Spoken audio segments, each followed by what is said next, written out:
राम राम जी। आज मैं एक स्टोरी सुनाती हूँ आपको। एक बार दो भिखारी होते हैं, वो राजा के महल में जाते हैं रोज। और राजा था सिराजुद्दौला। तो वो उसके बाहर जाके और बोलते हैं, पहला तो बोलता है, वो उसके गुणगान करता है। सिराजुद्दौला, जिसको देगा सिराजुद्दौला तो क्या करेगा मोल्ला। तो सिराजुद्दौला उसको खूब देता। फिर बाद में एक और आता दूसरा भिखारी, वो कहता जिसको देगा मोल्ला तो क्या करेगा सिराजुद्दौला। उसको बड़ा आश्चर्य होता, अगर देख मैं इसको खाने को देता हूँ और ये ऐसे मोल्ला मोल्ला करता है। तो कई दिन हो गए उनको ऐसे ऐसे करते। तो एक दिन उसके मन में आई, चल मैं इनको आजमाता हूँ। अगर भाई ये कहता है जिसको देगा मोल्ला तो क्या करेगा सिराजुद्दौला, और ये कहता है कि भाई जिसको देगा सिराजुद्दौला तो क्या करेगा मोल्ला। तो बोले कि ठीक है। तो जो पहला भिखारी आता है, जो गुणगान करता है, वो आके फिर गुणगान करने लग गया। अब जिसको देगा दोला तो क्या करेगा मोल्ला। तो वो क्या करता है, एक पेठा मंगवाता है और उसमें सारे हीरे जवाहरात भरवा देता है। हीरे जवाहरात भरा के और वो अपने उसको वैसे ही करवा देता है, छोटा सा सुराख कहीं करता है और वहाँ से भर देता है। भर देते हैं तो उसको दे देते हैं, सुबह वो ले जाता है। तो उसके पीछे एक आदमी लगा दिया उन्होंने, अक ये देखना अक ये बंदा क्या करेगा इसका। बोले अच्छा। वो चला गया। चला गया अपने लेके। उसने सोचा पेठा तो मैं रोज न खाता हूँ, हाँ तो मैं कोई और सब्जी ले लेता हूँ। तो उसने जाके और पेठा तो दे दिया उसको, ये क्या नाम है सब्जी वाले को, और कहते भाई इसके बदले मेरे को कोई और सब्जी दे दे, मैं तेरे को इतना बड़ा पेठा दे रहा हूँ। वो बोला, बोले बोल तू क्या लेगा। बोले भाई मेरे को तो ना घिया दे दे। अपने घिया ले गया उससे। लौकी, लौकी भी बोलते हैं घिया को, तो अपने लौकी ले गया। अब वो दूसरा आया, बोले जिसको देगा मोला तो क्या करेगा सिराजुद्दौला। तो उसने ना कहीं से उठा के और त्योरियाँ पकड़ा दी उसको। वो अपने लेके आ गया। अब उसने सोचा अब त्योरी तो मैं रोज न खाता हूँ, चल मैं सब्जी इससे सब्जी वाले से बदलवा लेता हूँ। अब इसके पीछे भी वो आदमी थे। तो इसने कहा भाई सब्जी वाले तू मेरी ये सब्जी ले ले और मेरे को इसके बदले दूसरी सब्जी दे दे। वो बोले भाई ले जा।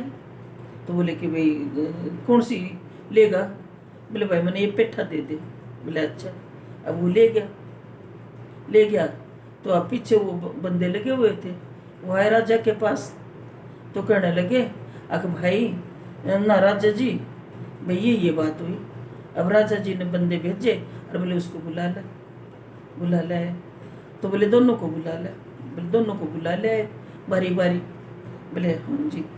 बोले उसके पैर छुए राजा ने। बोले देख तू कहता है सच, जिसको भगवान देने वाला हो तो मैं क्या कर सकता हूँ हैं। और आप कर रहे थे मेरी वो क्या नाम है मेरी बड़ाई, है ना। मैं कौन होता हूँ देने वाला।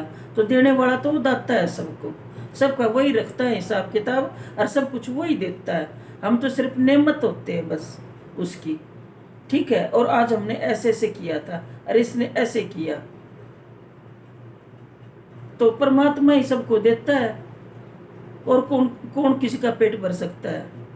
हमने तो बस सिर्फ अपना कर्म करना पड़ता है और यह कोई नेमत बनता है। राम राम जी।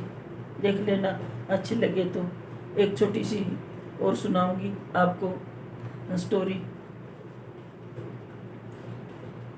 एक बार, क्योंकि आज शिव जी का भगवान का दिन है और पहला सोमवार है, एक बार शिव जी पार्वती जी आए दुनिया अपनी बनाई हुई दुनिया को देखने। तो अपने जगह जगह चले तो पार्वती तो को आपको पता ही है, हट करके शिव जी भगवान को कहीं ना कहीं ले जाती। अगर इसका ये दुख दूर कर, इसका ये दुख दूर कर, तो उनको जाना पड़ता। एक बार क्या देख रही है, एक वो जानवर उल्टा उस पे चल रहा है, पेड़ पे चढ़ रहा है उल्टा। छोटा सा कीड़ा मकोड़ा कोई था तो उल्टी तरह से चल रहा था वो। वो बोली महाराज ये उल्टी तरह क्यों चल रहा है, चढ़ रहा है इस पेड़ पे। बोले पार्वती इसका ऐसा ही हिसाब किताब है और इसको ऐसा ही चढ़ना है। तू इन फालतू बातों में क्यों बात कर रही है, चल आगे चलते हैं। बोले ना महाराज, आप इसको आदमी बना दो। बोले पार्वती बात मान तू मेरी, ये आदमी बनने लायक नहीं है, इसने ये योनि भोगनी है। बोले नहीं, ऐसे कैसे भोगनी है, अगर आप इसको वो बनाओ, इंसान बनाओ, तो ये आराम से रह सकता है, आप इसको इंसान बनाओ। तो शिव जी भगवान ने क्या करा, उसको चिट्टा दे दिया, चिट्टा दे दिया, वो आदमी बन गया। अब आदमी बन गया तो उसे कुछ कुछ चाहिए, तो ठीक बोले कि भाई, शिव जी भगवान कहने लगे, अगर भाई मांग, तू क्या मांगेगा। वो तो आदमी था, आदमी को तो आप जानते हो जैसा आदमी होता है। बोले यार तेरी लुगाई दे दे मैंने। अब शिव जी भगवान बोले जा तू। बोले मैं क्यों जाऊं, इसको उल्टा मकोड़ा बनाओ। तो उसको शिव जी भगवान ने उल्टा मकोड़ा बना दिया। बोले अब खुश, मैंने कहा था जिसकी जो योनि है वो भोगेगा, समझ गई तू, लेकिन तू मानती नहीं है, तू हर जगह मेरे आगे अड़ जाती है। हाँ, तो ये थी कहानी छोटी सी। और ओम नमः शिवाय, जय माता पार्वती की जय, और जय शिव जी भगवान की जय, और आप सब की भी जय। राम राम जी।